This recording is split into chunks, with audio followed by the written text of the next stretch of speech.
Bonjour Guylaine Bonnec. Alors, tu es consultante formatrice, tu es spécialiste des politiques de prévention des addictions et plus particulièrement de la consommation d'alcool à l'adolescence.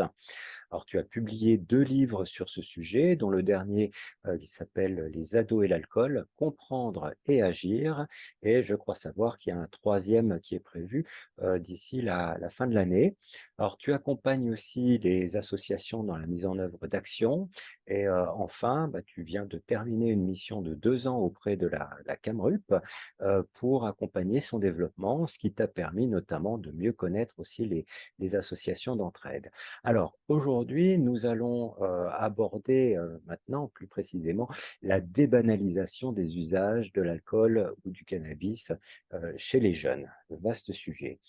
Alors dirais-tu Bonjour Laurent, bonjour à tous, merci pour cette invitation. bah, c'est avec plaisir, Guylaine, hein. Donc dirais-tu que du point de vue des jeunes Français, consommer du cannabis ou de l'alcool, c'est banal?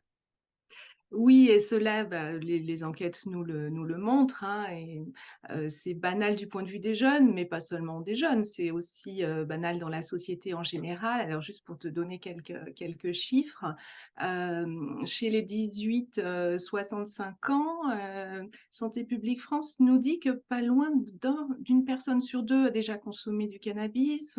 On estime, qu'il y a plus de 500 000 usagers au cours de l'année. Donc tu vois, c'est pas uniquement les jeunes, hein, les comportements des jeunes, ils s'inscrivent toujours dans une société plus large.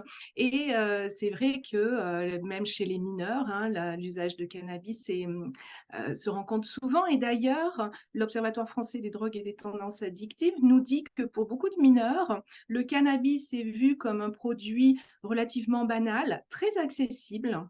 Vraiment, ils disent qu'ils n'ont pas de difficulté à s'en procurer.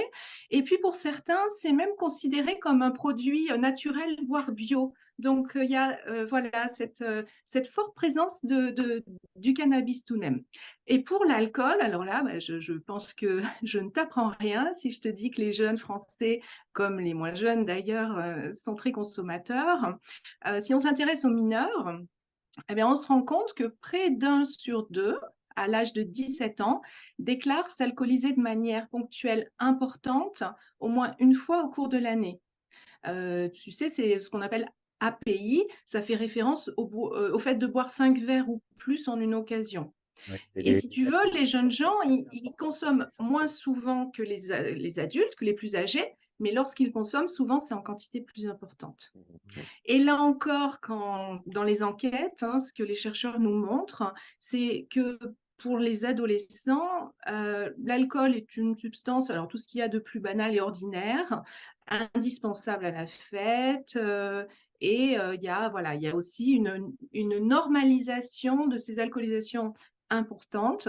Mais là encore, c'est aussi le reflet de tout un contexte chez les adultes à la base. D'accord, OK. Alors, quelle pourrait être la différence entre, débanalisation ou dénormalisation et prévention? Alors, juste quelques petits rappels. La prévention, c'est l'ensemble des actions, des mesures qui visent à infléchir les comportements de santé. Donc, à l'occurrence, pour faire de la prévention des usages d'alcool à l'adolescence, on va travailler aussi bien sur les représentations que sur l'accessibilité du produit. On va travailler sur le renforcement des compétences psychosociales. Enfin, il y a tout un champ de mesures à prendre parce que en prévention, on considère qu'il est important d'agir sur l'ensemble des déterminants, tout ce qui influence. Là-dedans, dans ce grand chapeau, sous ce grand chapeau prévention, eh bien, il y a un volet important qui consiste à débanaliser, dénormaliser les usages. Et par exemple, quand on parle de normalisation, je te le disais tout à l'heure, chez les jeunes, il y a comme une nouvelle norme, c'est ce qu'on a vu apparaître en une ou deux générations, qui fait que les alcoolisations importantes sont presque devenues quelque chose de banal. Et finalement, ce sont ceux qui ne boivent pas ou qui ne s'alcoolisent pas qui sont en dehors de la norme. Et pour beaucoup d'ados, en s'alcoolisant de manière importante, ils n'ont pas le sentiment de transgresser un interdit, comme ça pouvait être le cas autrefois. Et donc voilà, c'est tout ce travail à la norme perçue ou à la norme réelle qui constitue un des volets de la prévention. C'est un volet important. C'est un volet sur lequel on n'a pas beaucoup travaillé pour plein de raisons en France, mais en soi, ça ne suffit pas. Tu vois, il ne suffira pas de débanaliser ou de dénormaliser pour que les comportements changent foncièrement. Voilà, c'est important, nécessaire, mais pas suffisant. D'accord. Est-ce que je réponds à ta question? Oui, oui, oui. Oui, c'est vrai que c'est des questions qui sont pas forcément toujours très claires à la base parce que, il y a toujours des subtilités par rapport aux définitions et on entend souvent parler de l'importance aussi de débanaliser et heu, après on se pose des questions. Bah, si on débanalise, enfin si on évite de débanaliser, si, bah, est-ce qu'on risque pas non plus de tomber dans la stigmatisation? Alors comment éviter, hein, de tomber, dans la Mmh. stig C'est très important, tu as raison de le souligner. D'abord, il y a avant de te répondre, je voudrais quand même rappeler qu'il y a, aussi une stigmatisation des non, consommateurs. C'est vrai que là, beaucoup de gens le disent et puis dans les associations d'entraide, je pense que vous êtes bien placés aussi pour en témoigner. Dans les soirées, dans les fêtes, une personne qui boit pas d'alcool, jeune ou moins jeune, hein, ne pointons pas uniquement les ados, elle peut se sentir, jugée, donc il y a aussi cette stigmatisation qui est important de faire tomber. Ensuite, bah, c'est certain que si on veut être efficace en prévention, il faut éviter de stigmatiser, de juger, mais ça, là encore, vous le savez, de par vos démarches d'accueil, d'écoute, j'ai presque envie de dire, dans les assos d'entraide, c'est ce que vous faites. Et il est vrai qu'avec un ado, encore plus qu'avec un adulte, si on, je sais pas, par exemple, si on fait la morale ou si on pointe son comportement en disant ah c'est pas bien, on risque d'être contre-productif. Donc effectivement, débanaliser, ça ne veut pas dire diaboliser un comportement. C'est D'accord. simplement euh, faire évoluer certaines représentations pour rappeler que l'usage d'une substance psychotrope, quelle qu'elle soit, c'est jamais banal, et puis encore plus à l'adolescence. Ouais. Mmh. En effet, c'est loin d'être anodin. Mmh. Alors est-ce que tu peux me donner, justement quelques exemples de structures qui mènent des projets de débanalisation, de dénormalisation et puis à quoi ça correspond ce genre de projet? Oui, alors sans aller chercher très très loin, moi je vais citer les associations d'entraide. Ce que vous faites au sein d'Entraide Addict, c'est important de le rappeler, vous en faites de la débanalisation et de la dénormalisation. C'est peut-être même vous, les professionnels, les bénévoles, et puis les professionnels qui vous accompagnent et toutes les personnes qui ont été concernées, qui font le plus de travail de débanalisation, de dénormalisation sans forcément mettre ce grand mot dessus. Mais tout ce qui va consister à sensibiliser la société, à rappeler ou à témoigner de son vécu. Et puis voilà, donc sans aller chercher bien loin, voilà qui déjà en fait. Ensuite, si on s'intéresse, parce que je sais que souvent il y a des questions qui reviennent sur le milieu scolaire, par exemple. On a en France un certain nombre, enfin on les connaît maintenant, de programmes qui sont scientifiquement validés, qu'on peut déployer dans les milieux scolaires. Et la plupart de ces programmes, ils comportent un volet de travail sur les normes perçues par les ados et de débanalisation des usages. Pour t'en citer un, peut-être certains d'entre vous le connaissent au sein d'Entraide Addict, c'est le programme Unplugged qui se déploie dans les lycées. Alors, c'est un programme qui est inscrit dans la durée, sous forme de diverses sessions, mais voilà, c'est un exemple de ce qui peut se faire.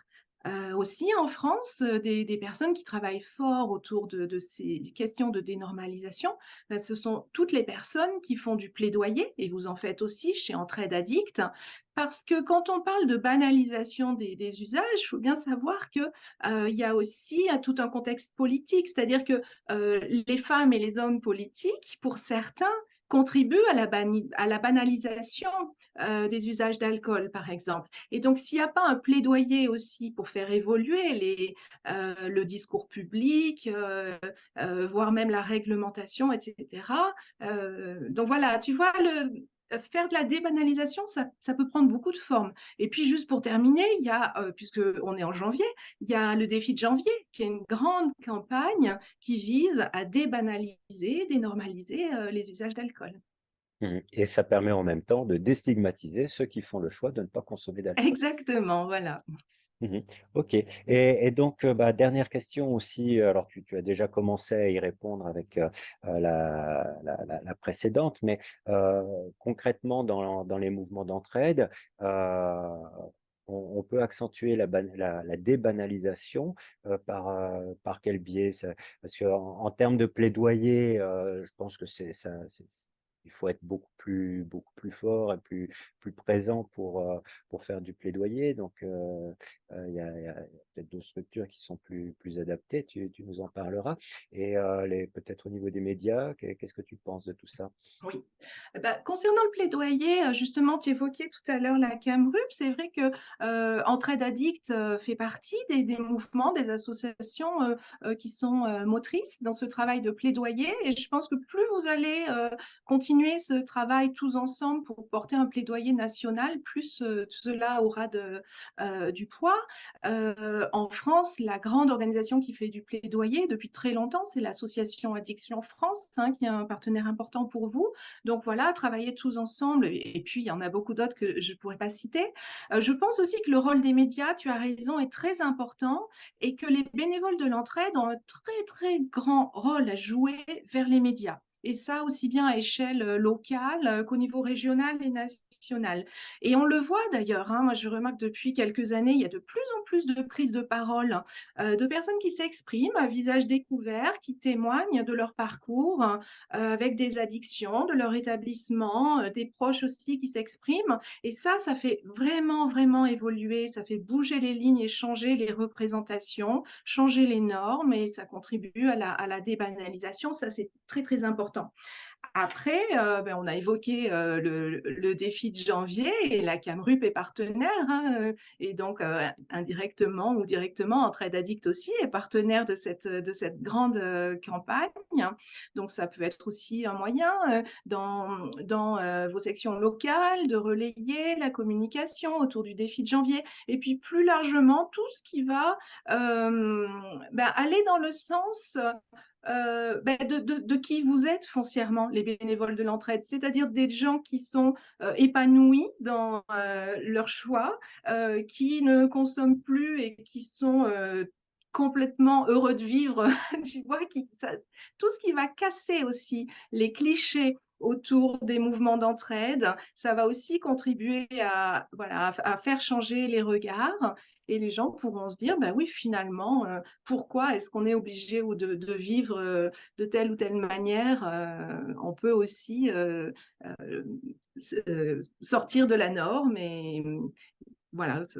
Je ne sais pas si ça répond à tes questions, mais je pense qu'il y a beaucoup de choses à faire. Après, oui, peut-être une question qui se pose souvent, c'est dans la relation individuelle. C'est-à-dire quand vous parlez avec un jeune dans votre entourage, c'est très difficile quand vous avez un adolescent, c'est compliqué. Bah, là encore, je pense que les bénévoles de l'entraide, vous avez cette compétence de l'écoute active. Vous êtes en mesure, je pense, parce que c'est votre formation pour beaucoup, d'avoir une approche pertinente avec les jeunes consommateurs parce que vous allez pouvoir à la fois les écouter, les aider à faire émerger un nouveau regard sans porter de jugement, mais en les invitant à cette réflexion de débanalisation.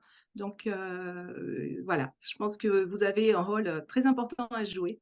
D'accord, donc vraiment intervenir sur la réflexion plus que, vouloir absolument convaincre que telle ou telle pratique n'est pas adaptée, mais plutôt d'amener cette réflexion et se dire tout ça, bah, c'est loin d'être anodin parce que ça peut aussi mener très loin. Mmh. Oui, et puis ne pas oublier que tout ça, ça s'articule aussi bien sociétalement qu'individuellement. C'est-à-dire que quand tu es face à face avec un jeune consommateur, tu as quelqu'un qui a construit son regard, ses représentations, ses usages pendant 15, 20, 25 ans. Donc son rapport au produit, il est aussi le fruit de tout ce que, de toutes les représentations sociales qui lui ont été transmises. Donc, quand on rencontre un jeune, on ne peut pas comme ça en quelques heures ou même avec un groupe de jeunes bouleverser radicalement. Tu vois, c'est vraiment un travail, ça s'appelle la prévention, hein, on en parlait tout à l'heure.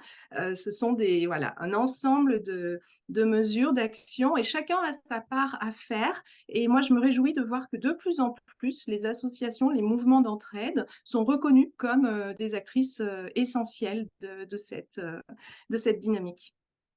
Ok, eh bien, merci beaucoup, Guylaine. Merci à toi et puis bon congrès à tous. Merci, à très bientôt.